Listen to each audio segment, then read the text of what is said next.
Austin, welcome back, my friend. It is always such a joy to be with you, Ed. Yeah, likewise. Likewise. I think this is your third time on the show. If You've had me I back. I don't know what that says about you. You've had me back. I think there's only a few people who have been here three times, and it's not like, it's some kind of a lead group or anything. It's just that uh I like to I like to have a lot of variety, and a lot of different viewpoints. So that's why I don't want to bring, people back 7, 8 times. Not that you can't come back, but yeah, I like different points of view, and I want to make sure we cast a wide net. Anyway, I'm excited to have you back. Always love our conversations. And in fact, we started talking before hitting record, and I told you, look, man, we got to start capturing this. Like, can you save some of that? Let's bottle it, and let's capture it during the conversation. I know, when you've come on the show before, you've given us a little bit of the origin story, but for those of you, for those listeners who don't know about you, why don't you give us, kind of a quick rundown of who you are, where you came from, and what you do these days. Sure. So I started freelancing involuntarily back in April 2009 when I got laid off from my job during the Great Recession. So, all of you listening who had to quit a job and, you know, you picked yourselves, you had more courage than I did. I have never become an employee again. That's not to say that's off the table forever, but like many of you, I got a taste of, setting my own schedule, freedom, flexibility, autonomy, and have loved it.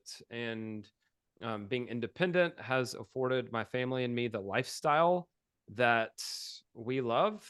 And that's one of the reasons I've stayed a freelancer all these years. I will say that one thing kind of led to another. There have been a bunch of misadventures and detours and, side ventures along the way. So, very quickly, I created a portfolio of iOS and Android apps and sold it, co founded and invested $25,000 in a tech startup. And I did that for 4 years. I had an agency for a while. Most recently, I've been a fractional CMO, so part time marketing leader, and I have 3 to 4 of those engagements every month. And then I'm also a business coach. And so I have a group coaching program, and um, I'm an author. I've written a book about pricing and money mindset for freelancers and consultants. And so the through line over the last 15 years of my career has been selling my expertise and skills and trying to design a lifestyle I really love. Well, you've had a big influence on my thinking around that. I was doing a lot of what you talk about unknowingly for a long, long time. And it wasn't until we met that you gave it some shape, Mm. and you helped me define some things that I was thinking, and you helped me actually even improve them. So, and I know you've had a big influence in the marketplace and in getting freelance creative professionals to think differently about their value Mm. and to get compensated well for that value. And in fact, I'd like to focus our conversation today on something you mentioned related to this, which is lifestyle. I think a lot of people go solo. In fact, I don't think I know, because of the freedom and flexibility that it gives them, not necessarily because it can provide them with a great living, a great income. I mean, that's kind of a secondary goal. They want to be Hmm. able to live well. But I think the biggest driver is that freedom and flexibility. And what I'd like to talk about today is, hey, let's not forget about the fact that what we do can help us live really, really well in the world and provide us a very strong, stable income. Mm-hmm. Um, so I want to kind of focus on that. And I know that you talk about this quite a bit, and especially in your new book, that pricing is one of the biggest levers to enable that. Can you expand on that a little bit, and why the strong focus on pricing in terms of being able to earn a better income? Sure. So we live in a modern society where money is required to live. We cannot barter, and most of us make it to adulthood with very little uh, education in financial literacy. And then when you become an entrepreneur, whether you meant to or not, because you're a freelancer or consultant, well, by default, you're a small business owner and you may also be very entrepreneurial. Well, you suddenly find yourself with this business model, but not necessarily having this core competency with pricing. Like none of us ever has a class on how to make money as a writer, right? You may take creative writing courses, or you may take a class in uh, like African literature or Shakespeare or whatever. But where is the class on, well, here's how you price a creative project that involves writing? We don't ever have that class, right? And so when I was sort of pushed forcibly out of the 9 to 5 nest back in 2009, I did what many of us do, which is I just chose a number out of thin air. And so going back to that word lifestyle, what I found the following April when tax season came around was that just blindly imitating someone else with pricing, or just picking a model that was a popular model for me that was charging hourly, that resulted in a really big tax bill, which was a punch to the gut because I had worked so hard and had finally saved up a little emergency fund, and that emergency fund got wiped out because now I had to pay all these taxes. Well, taxes are a reality of life. I get that. So using your pricing as a freelancer to bankroll the lifestyle you want should factor in such realities, right? And so just to touch on two things I mentioned, we make a mistake when we copy other freelancers instead of starting with the lifestyle we want, or starting even beyond that, starting with like your current monthly needs, your immediate needs, right? That's mistake number one. And then mistake number two is when you're setting your prices, you're not accounting for things like taxes, or you're not accounting for things like don't doesn't life always come with curveballs? Like the most predictable thing in life, or you could say in personal finance, is curveballs. So do your freelance prices have enough padding in them to kind of absorb the punches or the shock or the curveballs? I'm mixing metaphors, but like, are your prices accommodating for, those extra expenses that are bound to happen? Car repairs, right? Medical bills, like the chance to go on a really cool trip last minute. So that's one of the places that I start with pricing, is saying, let's start with the life you already have. How much does it just cost you to live every month and to run a business every month? And I call that your survival number. It's one of the 7 numbers I help people pinpoint in the book. So start with what you need each month simply to not go into debt. Personal expenses, business expenses, and taxes. You start there, and you can back the second number, which is a survival rate, out of your annual survival number. And that's like the baseline, right? So that your prices actually make sense for your life, instead of you making the mistake, not you, Ed, but like whoever's listening, instead of freelancers and consultants making the mistake that I made early on, which is um, picking a pricing model that painted me into a corner and then not making enough money to actually live a decent life. So that's one of the reasons I wrote the book, is I'm like, I want to change that. Like, I don't want so many other people who lacked the same financial literacy that I lacked, and lacked the training and pricing that I lacked. What if we can correct that problem and just kind of help the next wave of freelancers set what I call smart strategic prices?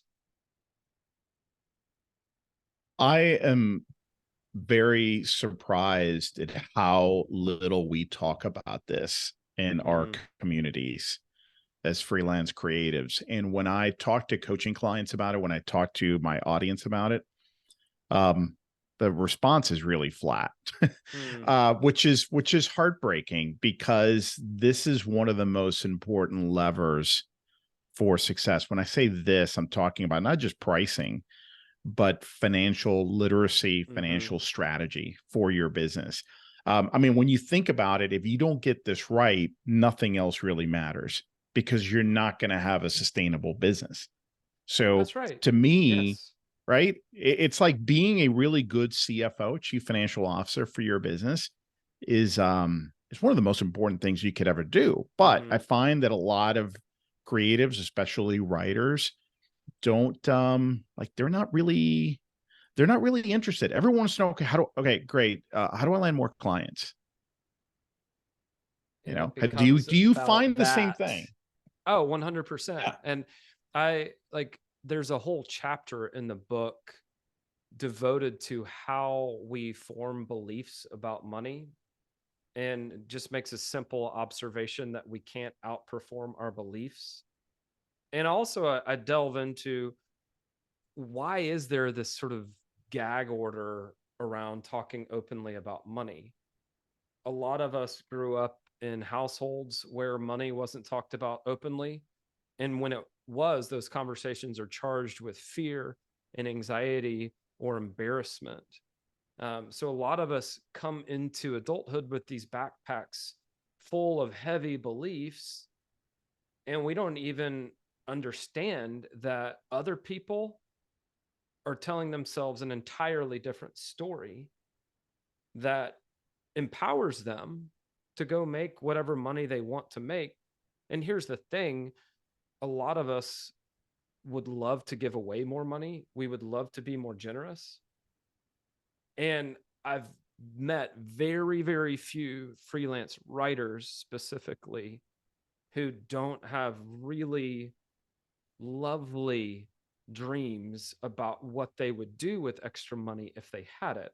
So, most everyone I've ever spoken with secretly wants more money, but for a variety of reasons, beliefs, like cultural programming, um, you know, what they heard their parents say about a wealthy relative when they were 9 years old, all that stuff kind of dogpiles this desire for more money.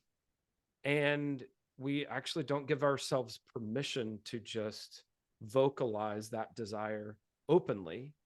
And if we were to just say aloud, I want more money, guess what? Then we could go about like raising our financial literacy. It's sort of like saying, hey, I want to lose weight, and then realizing, well, I can look at fitness, I can look at diet, I can look at lifestyle choices and habits. Like, as soon as you give yourself permission to want something, like, you can figure that thing out. Like, all of us have already figured out things that are harder than financial literacy. But until you give yourself permission to want more money, you're just not going to prioritize learning about money, how it works, how to make more of it. And then, ironically, the people I know who know the most about money seem to think about it the least. It's like you learn about money so that you can put it into its proper place, because it's never about the money. It's always about what the money symbolizes. Like, hey, I want to be able to take my father to the Biltmore, and money's, like, I can pay for everything. Or, hey, I want to send my kids to a private school. Or, hey, I want to give a lot of money to my church. Or, I want to help out a friend. Like, it's beautiful what you can do with this tool called money if you have an abundance of it. But all of that presupposes that you've sorted out your own relationship with money, and that relationship isn't characterized by shame, embarrassment, ignorance. I don't mean that word to be ugly, but just like you just don't know about money. And freelance writers are like most of us in that they want the things that money represents, and yet haven't allowed themselves to commit to some degree of mastery over it. So that's a definite yes, definite agreement with what you just said. I want to definitely get a little tactical in a minute, but before we do, you made a really good point here. Let's address it. So you're shining a spotlight on this. Do you have a practical tool or tactic that could help people kind of unpack the way they were brought up Mm, to think about money, just so it's not kind of this ugly thing and now I recognize it, but because I feel like if you don't address it, Austin, it will keep coming up. You know what I'm yes. saying? Like, recognizing it is one thing, which is good, that's Hmm. positive momentum, but how do you, is there a tool, a tactic, some kind of journal prompt to start unpacking it that could help someone kind of start recognizing how Hmm. they've thought about this for a long time? Great question. So you mentioned journaling. One of the journaling prompts is, what do I believe about money? The next one is, what experiences and moments produced those beliefs? Can I trace them back? Right. So I'll tell one very quick story. I won't push anyone in my family under the bus, but I was listening to a couple of members of my family discuss family friends and say, quote, what they waste each year, we could live on, end quote. And that shaped me. I mean, maybe I was 8, maybe I was 9. I did not even realize that I was, through osmosis, taking this in. But there was this belief that affluent people, that wealthy people are wasteful. Did that belief form logically? Well, no. This was just these family members were perceiving someone else's choices. Doesn't even mean their perception was accurate. So, like, my own belief was several degrees removed from a set of events. And the story that my family members were telling about this set of events may have been accurate or not. But regardless, it's simply not true that everyone who's wealthy or affluent is wasteful. So it's important to figure out what your beliefs are just by asking yourself, what do I believe about money? Look back at formative moments and events, and then look for counterexamples. So, like, you could say, well, you know, everyone who is wealthy wastes a lot of money. You're like, can I find examples of wealthy people who are actually pretty thrifty and then give a lot of money away? Well, yeah. So it's important to say what else is equally true or more true. And this is how we upgrade any belief, right? Carl Jung talks about making the unconscious conscious. Only by making the unconscious conscious, basically putting out like so many like figurines or toys on the table, your beliefs, like put them on the table. And it's only once you make the unconscious conscious can you examine it and say, is another belief or another story as true or more true? And would another story actually serve me better? Would another belief serve me better? And I found those like counter examples, like proactively finding other people who just don't fit the assumption that you carried around unconsciously. Finding those counter examples is how you begin that upgrade process, right? And I honestly think this can take a while because a lot of this stuff goes deep, right? And we don't just get it from our families. Like there is this sort of coin purse of cultural axioms that we take for granted. Like one of them is pigs don't fly, right? Now, pretty sure that like gravity is a thing, right? And I'm pretty sure that pigs don't have wings. But we take other axioms like another day, another dollar, which says, well, you're always trading time for money. You need money to make money. Yes, takes money to make like so we lump together all of these cultural axioms. Some of them are incontrovertible. It's true that pigs don't fly. But is it true that, you know, like an honest day's work, right? Okay. That assumes that like any honest labor or any honest work had to be laborious. So there are like these shadings of belief that we pick up from these cultural sayings, and the opposites we tend to believe them too without ever rationally examining them and saying, so if I was able to make great money doing work that didn't feel like labor and it didn't take me very long, I must have been doing something wrong. I must be taking advantage of someone. Someone else must stand to lose if I gain.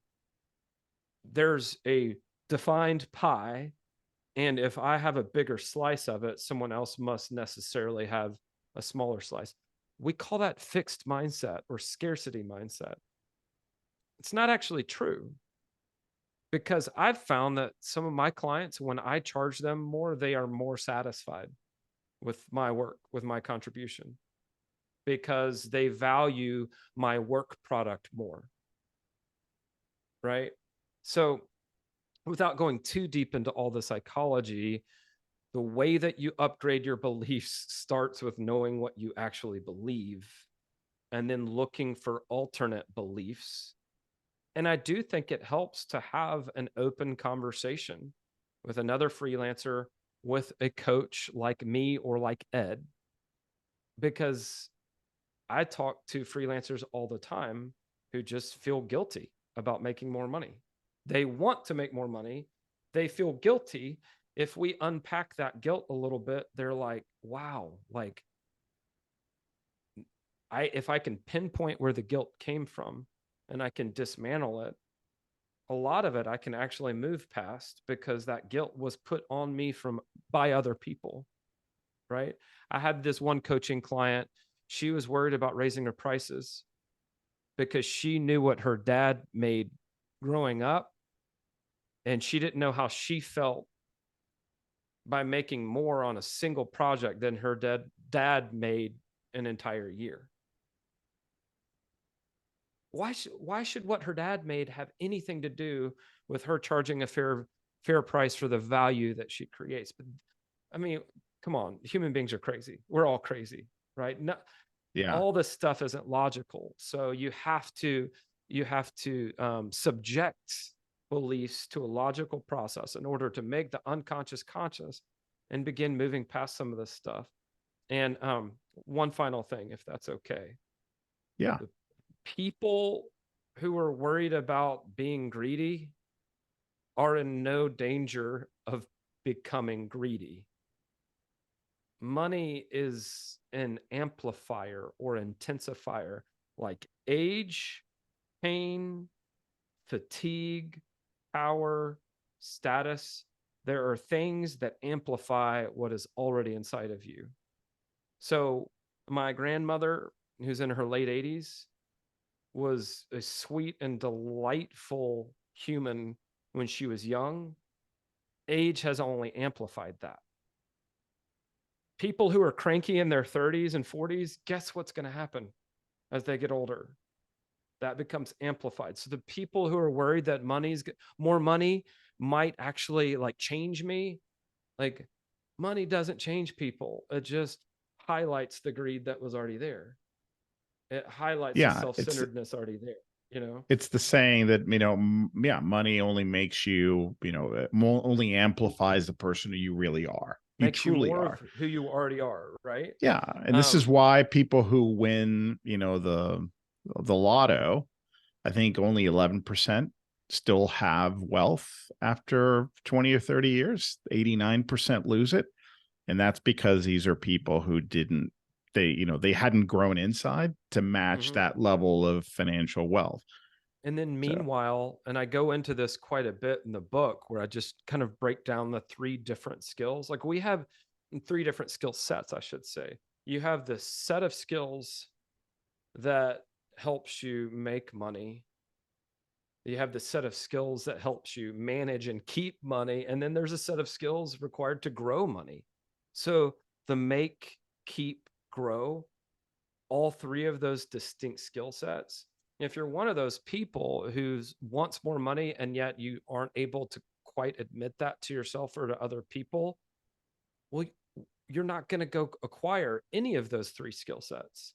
Meanwhile, you have people out there who make less money than you do, who are growing the money they do have because they gained some financial literacy. They acquired the skill set. It's like, okay, maybe I'm only able to, save for long term $600 a month.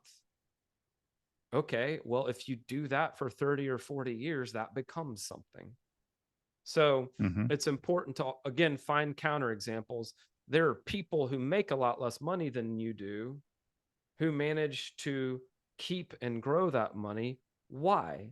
It has very little to do with the nature of money itself and more to do with a set of skills that any of us can acquire if we give ourselves permission to. I wanted to highlight two things that you mentioned through some examples. One is, the whole, can you find some role models of very wealthy individuals who actually don't waste very much? And I'll give you two right off the bat because I look for these things. Warren Buffett still lives in the house he and his wife bought in the 1950s. This is a man who's worth about $100 billion. Seventh Very wealthiest person in the world and seventh. Yeah, there you go. living in this little house in what, Omaha? Omaha, Nebraska. Yeah, that from he bought in the 50s. And then take a look at Elon Musk. The last I heard, so richest man in the world, he rents a house. He's Don't even done. own. Doesn't he? He's like, I don't need to, like, I'm just going to rent Hey, a there's a house. problem with the HVAC. I need somebody over here. It's falling apart, but at least I don't have to, mow my lawn. So that's one thing. The other thing is I've noticed that in many Western cultures, I can't speak for too many. I can speak for the US. There's a very strong Puritan mindset of Mm-hmm. what you talked about earlier about working really hard. And if you didn't have to work really hard for it, it wasn't deserved. And I want to trace it. This is my opinion. I want to trace it to the Puritan and Christian roots because Mm-hmm. I feel that served a purpose a long time ago. Mm-hmm. But it's one of those things that we have carried over from a time when it was valid and we still use it today. Kind of the fight or flight thing. Mm-hmm. Many of us are walking through life as if there's a saber-toothed tiger behind a bush, and I we don't could live in die that at world any anymore. time Exactly. from And a I think it's the predator. same thing. It's the same thing. We've carried over that conditioning from, hundreds of years ago, and that no longer serves us. So I'm with you, man. I think a lot of it really has to do with our upbringing, and our upbringing, has to do with the environment and the condition that our parents had, from Yes. their growing up, from their grandparents, and so on and so forth. So this has been Yes. carried through. So yeah, So I'm with you. two things to tease out there. One, You go to in the Christian New Testament, I think it's First Peter. There's this one verse that has gotten mistranslated and it kind of leaked into our cultural consciousness. Money is the root of all evil. Yeah. It doesn't say that. If you go back, what it really says is a love of money, essentially produces many kinds of evil. But if you put it like a stack of bills on a table and then you walked past it, is it gonna like leap off the table and like go for your jugular? Money is a tool. And like any tool, or we'll call it a sword, it cuts both ways, right? It can do surgery, it can save someone's life, but you can also injure yourself. So, like so many of our unhealthy attachments, we can do that with exercise. There are people who have an unhealthy attachment to exercise. There are some of the other culprits, right? Like sex and food and stimulants and depressants and prescription drugs, certain relationships, right? Some relationships, very, very healthy. Then there are codependent and toxic relationships, right? Money isn't the root of all evil. Well, guess who is at the heart of all of these sort of interactions and entanglements? People, right? Yeah. So Yeah. again, Well, money brings out of you what's already there. And then second thing, and then we probably can move on. I know you have other things you want to talk about, but those of us with a background in the arts or liberal arts get a lot of negative reinforcement from the artists in our lives. Like I came out of a master's program in creative writing thinking that I was like bastardizing my talent if I used it to make money, that like I needed to be like committed to pure artistic expression and that I was going to compromise my artistic integrity if I used my writing skills in service of mammon, to like, ooh, perish the thought that I would actually go into the business world. Um, I dismantle that whole idea of art versus like dichotomy of art versus commerce. Um, in the book because it's, first of all, totally bogus, but second of all, if you were to unpeel a lot of that stuff that other people have put on you, do you truly believe that if something makes money, then that makes it less artistic? Anyway, we can move on, but I'm just like, this is complex, it's emotional, it's highly personal. Money can be a difficult subject, but again, I would just stress like I was a money moron. So if I can learn how to raise my financial literacy, I promise you that you can too. Like I was an idiot. So hear me, like you can improve yourself in this area and get better results. if it makes anyone feel any better, I was a total idiot as well. So two idiots who have, I think, The blind learned, leading the blind, or we've the learned a little bit. one-eyed leading the blind, right? We've Yes. both opened one eye. I'm with you. I'm with you. I think, where I got really good at earning more before I got good at keeping more. Yeah. So going back to what you said earlier, I do want to though talk a little bit about earning more, and I'd like to get into pricing and how that lever Mm-hmm. and why it's so important, and maybe maybe you can share a couple of tactics or ideas with us from a pricing standpoint, just so folks can understand Mm-hmm. how you can positively impact your income just by focusing on pricing. So I love that you chose this word lever because I 100% think that pricing is a lever that you can pull, and it's a force multiplier. It gives you better results with relatively little effort. So I mentioned earlier that I think people should start in terms of tactics with knowing what they need to make across the year, that survival number. Also think you need to have a realistic idea of how many weeks in the year you expect to work, how many hours in a week you expect to work, and how many of those hours you can realistically expect to bill to clients. Because we're not all going to bill 50 hours every single week, or even 40, or even 30.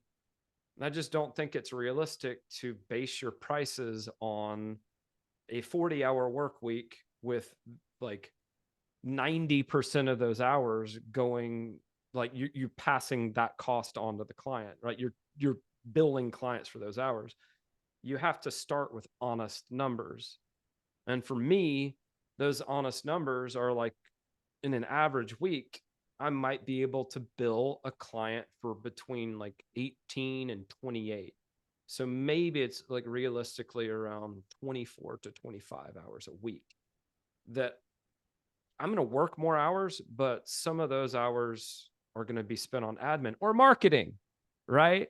Like that's another sort of variable, like paying taxes, where too many freelancers just don't leave enough time for marketing. So in terms of tactics, know what your survival number is, know what your true availability is in terms of how many hours you can realistically expect to bill in a typical week. Those two numbers help you come up with a survival rate, meaning whether I charge hourly or a flat fee, I cannot make less than this per hour or I get myself into trouble. Now, don't stop there, because the leverage comes in when you think about your dream rate. Like, yes, you have your survival number across a year. Here's what I have to make so I don't go into debt and get myself into financial trouble. But none of us starts freelancing because we're satisfied with scraping by. What is the number above the survival number that represents definitive progress toward your lifestyle and financial goals? So if you take your dream number and you go back to that true availability and you divide your true availability into your dream number, then you come up with a dream rate. And the dream rate is what I recommend that you use to calculate project prices. So one of the biggest levers that we as freelancers and consultants have is that dream rate. Because then no matter what the project is, if you know, here's what I want my effective hourly rate to be at the end of the project, after the smoke clears, after the files are delivered, after the project is over, the engagement is wrapped up. If I were to look at all of the time I invested, beginning to end, divide that into my project fee, what did I make per hour? You want that to equal your dream rate, right? Mm-hmm. If you don't know what your dream rate is, then you can't use your dream rate to calculate your prices. But a couple more tactics. And then Ed, I'm sure you've got some ideas. I call it pessimistic pricing. Don't ever set a price that assumes the client will be on their best behavior during the project. I mentioned how financially, like nothing is more predictable than curveballs. Well, like how many of your projects have ever gone exactly as planned? Like, and yet when it comes time to One. yeah, one out of hundreds, right? It's like 0.001%. So pessimistic pricing is like, okay, fine. My prices will assume that my clients will be on their worst behavior, not because they're bad people, but because life happens and the client goes dark mid-project. Then 3 weeks later, they come back and it takes you an hour to refamiliarize yourself with the project. You wouldn't have lost that hour if they had just given you feedback when you first asked for it. Like this stuff happens. So build a buffer of at least 20% extra into your price. So once you use your dream rate to calculate your project price, go ahead and add another 20% on top of that. That way, if the project goes exactly as planned, wonderful. You just made that much more extra money. If the project doesn't go exactly as planned, which is more common, well, you are in a position, you have a cushion to absorb a few of those little change requests and do it with a smile on your face without having to go back to the client and have that awkward conversation and say, hey, I misquoted. Is it okay if I charge you more? Oops. Right. I think it's David C. Baker, but it may have been Alan Weiss. Two of my favorite books are The Business of Expertise by David C. Baker and Million Dollar Consulting by Alan Weiss. In one of them, I think it's Baker. So let's say Baker. Baker says, charge your clients enough or so much that you won't get frustrated with them. And in my mind, that's what pessimistic pricing is all about. Hey, I already built a buffer into this price. So if there are some hiccups, no problem. And guess what? Then the client was like, oh, Austin, he was so easy to work with. He didn't complain. He didn't get weird. And it was because I had a smile on my face because I gave the project a pessimistic price. Final one, change those zeros to a 2.5 or a 7.5, ideally higher. So if you were about to charge $1,000 for an article, charge $975 instead. $975 seems less arbitrary. Or if you were about to charge $1,500 for a writing project for like a white paper, charge $1,625 instead. Price sensitivity is a real thing, but there are very, very, very few clients who have $1,500 who don't also have $1,625. So the weird price, the weirdly precise price, makes your price more believable, makes it seem less arbitrary. It's so specific that it's hard to argue with. And I'm telling you, those extra increments of 25, 75, 125, those add up across a year. So weirdly precise prices give you a raise in a way that is highly unlikely to ever cost you a project. Meaning, if you charge $1,625 rather than $1,500, the person who is willing to pay $1,500 isn't going to be like, well, $1,625 is too much. I'm out of here. I'm going to find someone who's cheaper. No, they've already got time invested. They're going to say yes. $125 is probably a lot more money to you than it is to them. And again, it strengthens your positioning. So dream rate, pessimistic pricing, weirdly precise number that you add at the very end, all three of those pricing tactics, I mean, shoot, they've made me hundreds of thousands of dollars at this point, and that's why I'm so bullish on them. Ed, what are you thinking? I would say to your last point, somebody who says no to 1625 because of the fee would have said no to 1,500 anyway. And this is a cognitive fallacy. It truly is that we think, we create a negative feedback loop thinking I overdid it. No, you didn't. What you didn't know, or you don't know, is would they have said no to 1,500?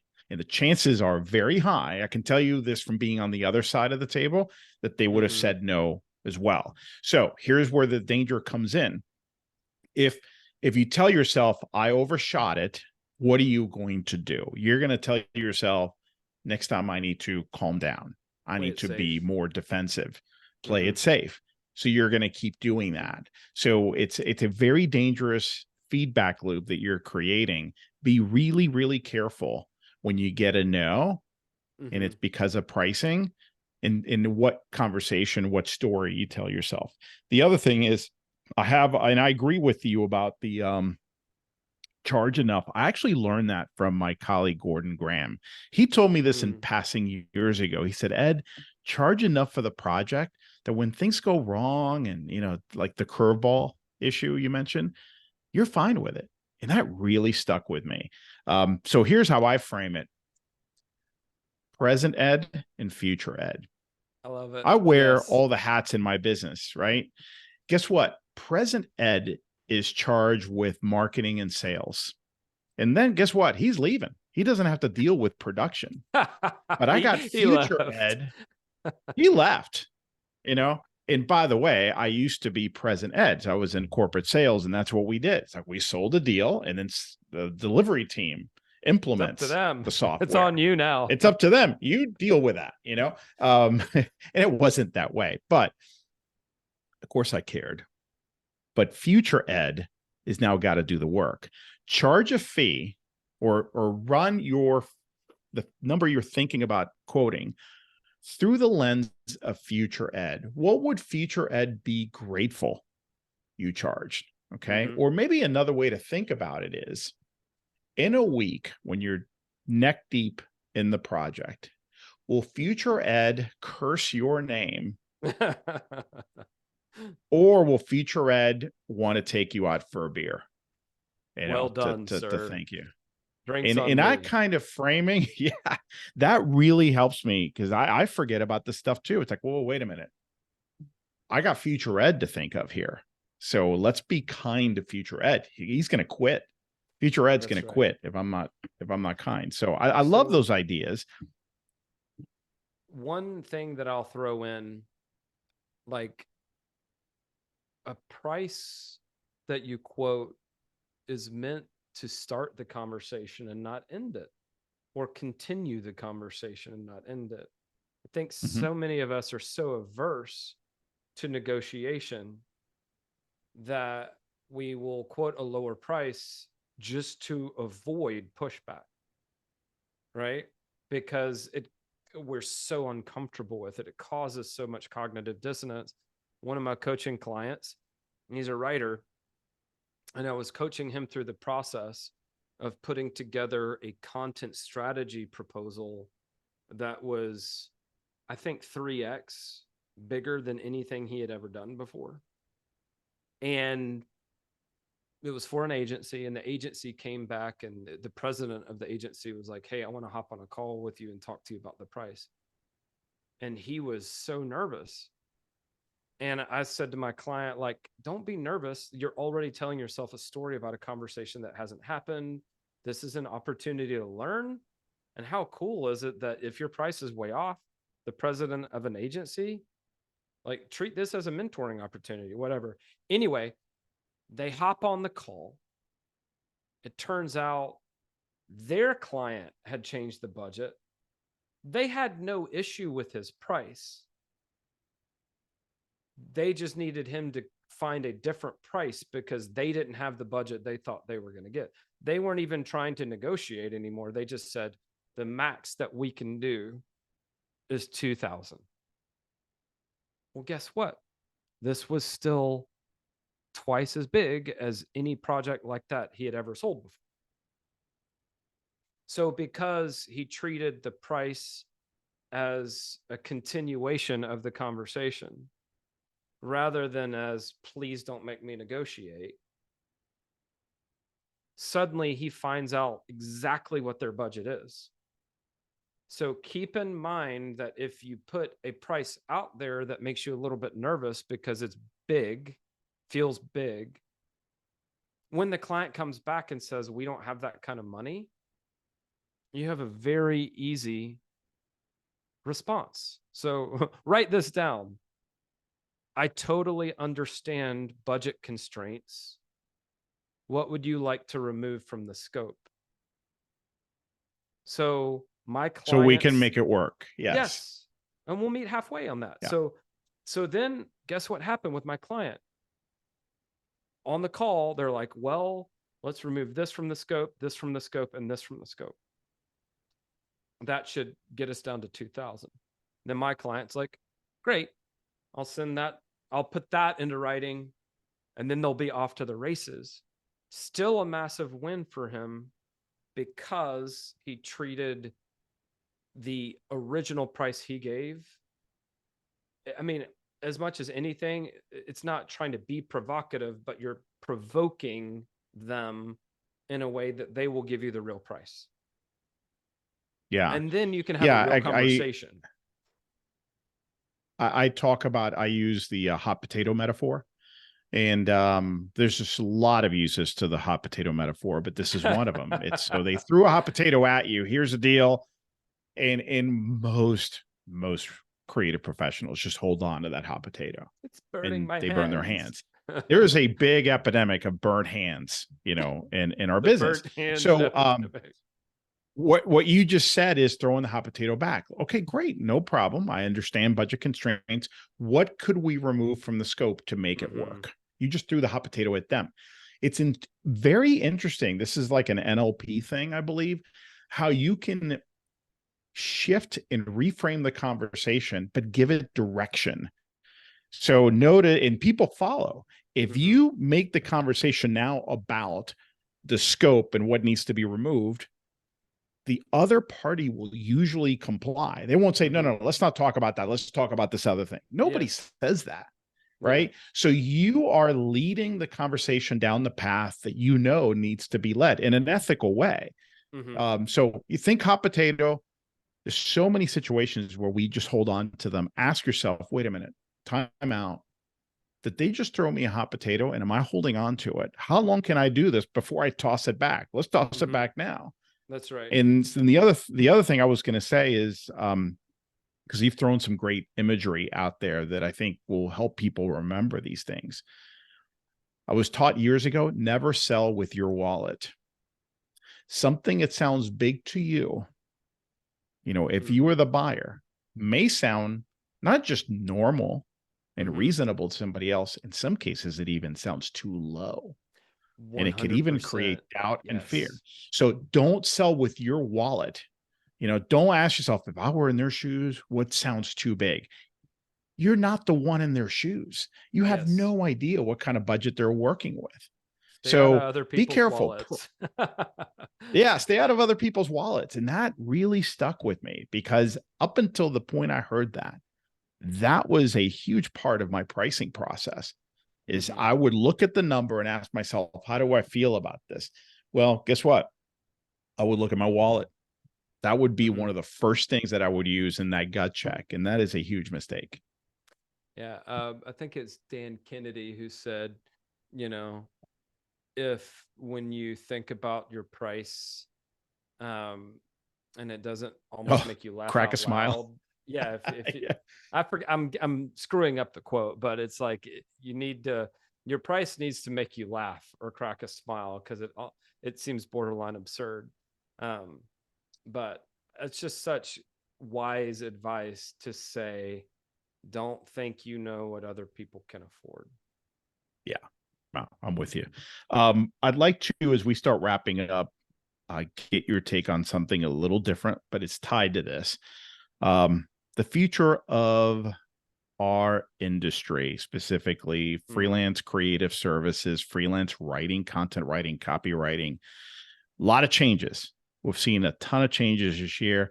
I was looking back at, we're recording this at the end of 2023 and looking back at the year that's just passed, a year ago today, how quaint, pre-chat GPT or very early days of that. I was like, what is this noise? Why can't I just shut up about that? What is that? It's nothing. How quaint. But that's just one of the things that's changing. I'm curious about your take on where you see things big picture going. Do you feel that there's going to be more opportunity, the same opportunity, less opportunity for people like us?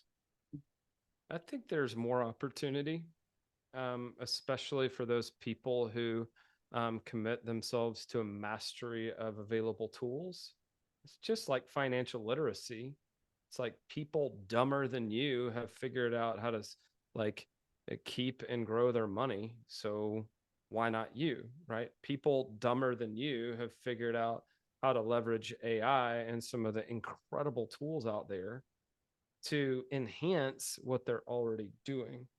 I do think that more writers especially need to swim up the value stream and think, well, what can AI not do? Like AI is limited to the large language models and the data sets that already exist.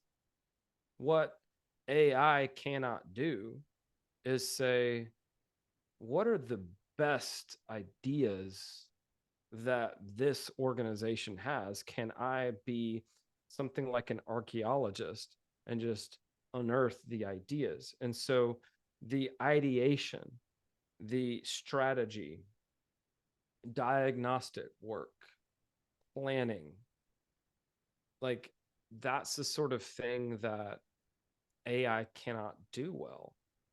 And a lot of writers are already accustomed to doing this work. We have to. We're like, hey, I want to do work that I'm proud of. So I need to help my client sharpen their thinking and come up with some good ideas. I need to go analyze what content is already playing well in their market, in their industry. And then we're going to iterate and we're going to do more of what's already working.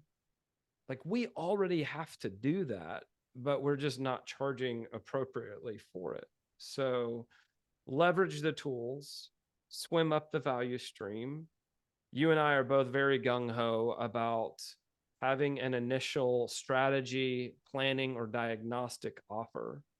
I also think there's something to be said for learning about your other competencies, aptitudes, personality, and character traits. When people hire you, they are not buying your skills. They are not buying a whole person, but they are renting an entire mind and life with these diverse experiences. So like when people hire me, they're not paying X number of dollars an hour for my writing skills, right? Because I can't actually decouple those skills from all the unusual connections I'm able to make and my sense of humor and my ability to break down complex ideas and make them easy to understand, right?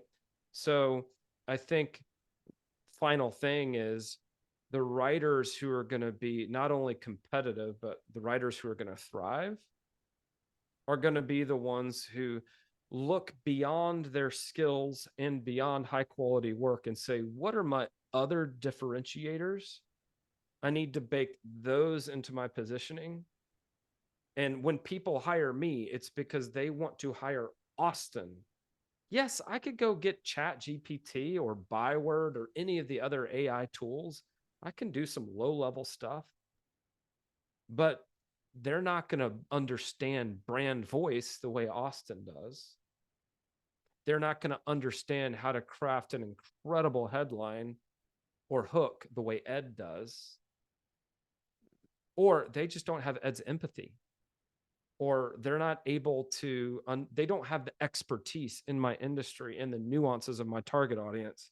So bring your whole person into your positioning, and you literally have no competitors because you're the only you. I don't know if that's a grammatically correct sentence. You're the Well, only you. no, it is in this episode. Uh, I'm going to push back a little bit and then provide part of what I think the answer is, but I'd like your take on it. This argument that Chat GPT is not good at ideation and ideas, I would actually challenge that. It's become very good at these things at a certain level. Yeah. Okay. That's So fair. I want to play devil's advocate here and say, well, actually, Austin, I've been using it for some of that and it's remarkable. And that's scary because now I feel like the writing part is threatened and now the ideation and strategy part is threatened. Yeah. So let me give you my take, and I want you to, maybe counter or maybe share your thoughts. It is good at ideation. It can be very good at strategy development and planning. But here are two things that need to happen. One is you need to be really good at feeding it to the right raw material, including the right direction and questions. And two, you have to be really good at discerning what it gives you and picking and choosing and combining deleting, synthesizing that information. And this is where I think the competitive advantage is going to be of a human is something you said: empathy, unique experiences, and Mm. stories. If you run them through those filters, right, your ability to be empathetic, you're human. Run it through the filter of all your life experiences, not just business, everything in your life, which is unique to you, in your stories. Then you are able to take a tool and transform that into real value on the Mm-hmm. ideation and strategy side. So that's my take. Yeah, I just didn't want to just, do surface level, hey, it's not good at ideation, because some people were going to counter that. Your well, thoughts? I'm glad you did. When I think about ideation, I actually mean pulling ideas out of clients, right? Like a lot of clients Yeah, need a thought good partner, point. and they can do that with AI tools, just like you mentioned. That presupposes that they're good, to your point, at coming up with the prompts. When I think about ideation, I think about a dynamic interplay between two people, or between me and this tool, as long as I'm putting in good prompts. There are a lot of people, a lot of clients who still want that consultative approach. And if more writers will take that consultative approach and just pull the best material, the best stories, the best ideas, right? Like you can't go to Chat GPT and say, what are my best stories? Yeah. But if I go to Ed and I'm like, hey, Ed, let's tell the stories only you can tell. What have been some of your biggest embarrassments? Like, so that's the dynamic interplay that I'm talking about. Then I can actually take that and say, hey, help me outline a blog post using this idea. So I think it's a both and, not an either or. And Yes. um, you can use Chat GPT for ideation, but it also makes sense to get really, really good as a facilitator and pulling stuff out of other people. If only so that you can then turn around and use the tools at your disposal to sharpen, improve, iterate them. And you and I have had some like offline exchanges where we're like, hey, check out this cool thing I just did with Chat GPT. So maybe there's something to be said for humility, because if you have the humility, you'll go use the tools to the best that they can be used. Again, I don't think that was you'll use the tools effectively, but and you'll do better work for your clients, and you won't be Yeah. threatened that you're about to lose your job, so to speak, because you're focused on the things that really only you can do. So I'm Yeah. with you. And, I this is think we're in maybe agreement. not the best. Yeah, I think we are. This may not be the best analogy, but just hope everyone bears with me with this, because I know this could be a sensitive issue. It's almost like, you can do a lot of self-therapy by journaling Mm-hmm. and asking yourself some great questions, just like you can get some great ideas by going to ChatGPT and giving it some good prompts. But you cannot do as good a job with therapy as you would with a good therapist. Yeah. It's that interchange, right? That Mm-hmm. dynamic experience. And Mm-hmm. that's what I felt you were really honing in on, is Mm-hmm. this idea that it's more than that. It's the combination of all these things where we could really add value, and these tools are just going to be tools. They're going to have Mm-hmm. their limitations always in terms of that. So I'm with you. I think we're really on the same page there. So Austin, uh, your book, we've been kind of mentioning it. Why don't you tell us the title, Mm-hmm. a little bit about what it's about, and then where people can go check it out and grab a copy?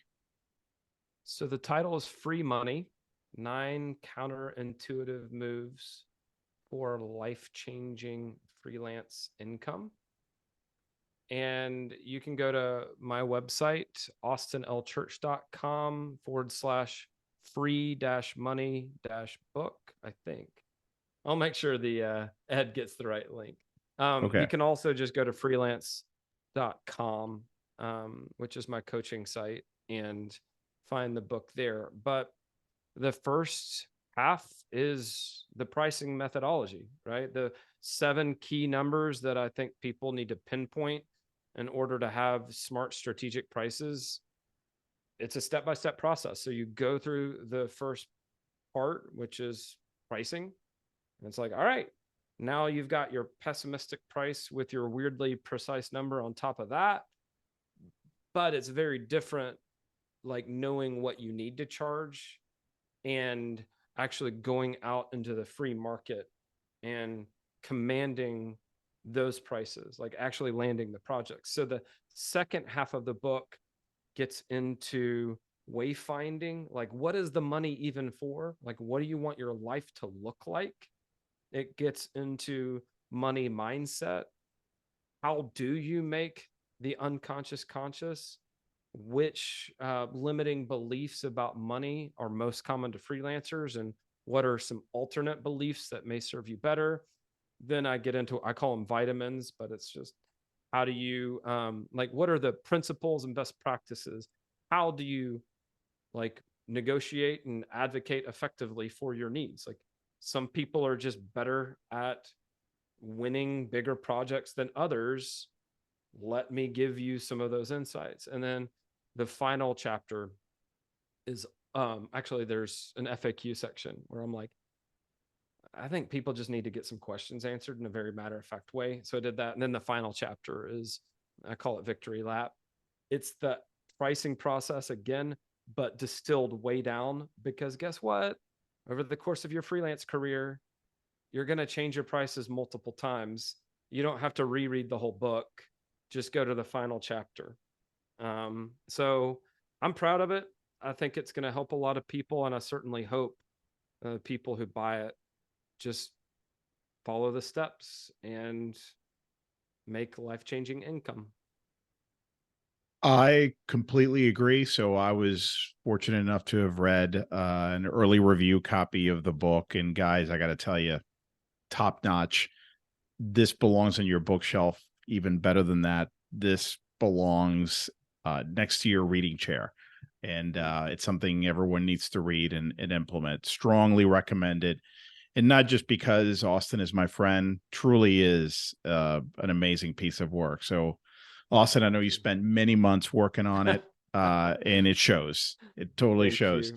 you. So, man, again, thanks for coming on for the third time. I appreciate you, Austin. This has been a great conversation. I think a lot of people will agree. We went a little bit longer than we usually do, but that's just because we have a lot of good stuff to talk about, and you have some great ideas. So, thanks for coming on. Thank you for having me. It is always a pleasure.